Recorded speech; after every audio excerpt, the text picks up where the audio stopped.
Kondisi pandemi di Taiwan terus meningkat. 11 April mencatat 439 kasus lokal, 145 diantaranya ada di kota New Taipei, 100 kasus di kota Taipei, 36 di kota Keelung, Kaohsiung 32 kasus, Taoyuan 25 kasus, ada 191 kasus asal luar negeri, dan 67 diantaranya berasal dari Vietnam. Data statistik CCC menunjukkan dari sekian kasus yang ada 4 kasus bergejala berat, diantaranya satu pria berusia 80 tahun, sebab divaksin 3 dosis, memiliki catatan penyakit tekanan darah tinggi dan penyakit jantung. Kasus lainnya pria berusia 70-an tahun memiliki catatan penyakit akut, sementara kasus lain pria berusia 60-an tahun sebab divaksin 3 dosis, tidak memiliki catatan penyakit akut setelah tertular mengalami peradangan paru-paru. Selain itu, ada seorang perempuan berusia 50-an tahun tidak pernah divaksin. Sehubungan dengan kondisi pandemi yang memanas, maka kebutuhan akan alat tes uji meningkat. Ada anggota DPR yang mengimbau tim tes uji nasional dapat menyediakan alat tes uji dengan harga yang lebih murah. CC menjelaskan semua hal tersebut masih dalam proses dan juga persiapan guna mengantisipasi melonjaknya kebutuhan, serta telah melakukan negosiasi dan menandatangani kesepakatan serta penyediaan 8 juta alat tes dengan pelaku usaha terkait sehingga harga akan dapat lebih merakyat.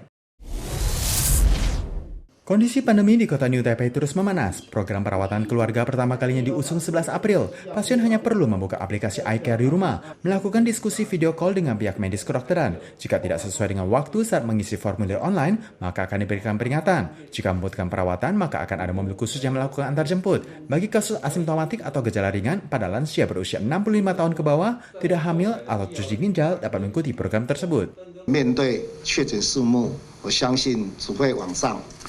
再加上我们边境即将又要开放，而要兼顾民众的经济生活，所以这个是越早开放，对我们的医疗量能的保存是会越完整。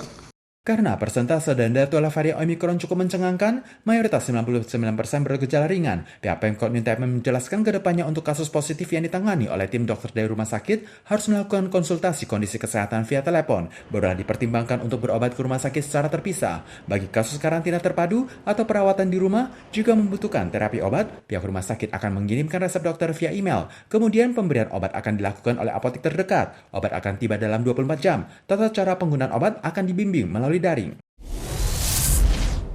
Sehubungan dengan menuanya susunan sosial masyarakat dan juga penurunan jumlah anak telah turut memperberat tekanan kehidupan para pemuda di Taiwan. Mengacu pada perubahan asuhan di Taiwan, NDC memprediksi struktur penduduk di mana jumlah lansia yang diasuh terus meningkat, sementara balita alami penurunan. Tahun 2021, setiap 100 pemuda harus mengasuh 41,27 orang lansia dan balita. Tahun 2030, kondisi ini akan semakin memburuk.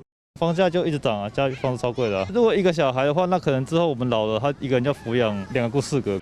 Tren menuanya susunan sosial masyarakat dan jumlah balita berkurang turut menurunkan jumlah SDM. Merujuk data statistik tahun 2015 memiliki jumlah SDM tertinggi hampir 17,37 juta. Namun tahun 2021 hanya tersisa 16,55 juta orang, berkurang 820 ribu, mencapai titik terendah. Sementara warga berusia 14 tahun ke bawah juga turut mendampak generasi kedua, hanya tersisa 3 juta orang, menjadi yang terendah dalam kurun 15 tahun terakhir. Jumlah lansia berusia 65 tahun ke atas mencapai rekor tertinggi di tahun 2021. 那劳动力短缺的话，当然现在有些人说，那政府要靠移民，因为现在各国也都在抢人。我们台湾的国际的这个移民市场里面，可以抢到多少人？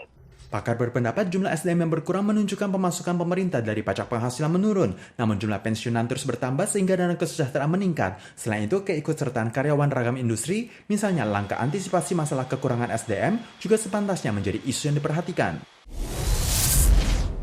Perang Rusia-Ukraina terus berkecamuk. 8 April, stasiun Kramatorsk di timur Ukraina dihantam rudal, menimbulkan banyak korban jiwa. Otoritas Ukraina memantau pasukan militer Rusia berkumpul di bagian timur Ukraina, menyebutkan ada konvoi ratusan tank Rusia, artileri dan kendaraan militer. Setidaknya sepanjang 12 km muncul di timur Kharkiv. Dispekulasikan usai mundur dari utara Ukraina, mereka bersiap untuk menyerang timur dan selatan Ukraina. Mungkin akan meluncurkan serangan skala besar. Російські війська перейдуть до ще більш масштабних дій на сході нашої держави. Selain itu, jaksa penuntut kejahatan perang Ukraina tanggal 8 April juga menemukan pembantaian besar-besaran di kota Bucha dan menemukan lebih banyak warga yang tewas. Warga yang selamat mengatakan banyak orang yang ditembak dan dibunuh, mayoritas adalah pria. Sementara di ibu kota Kiev terlihat manusia yang gosong dan terbakar. Jaksa Agung Ukraina menyebutkan sejauh ini setidaknya ada 1.222 mayat telah ditemukan di sekitar Kiev.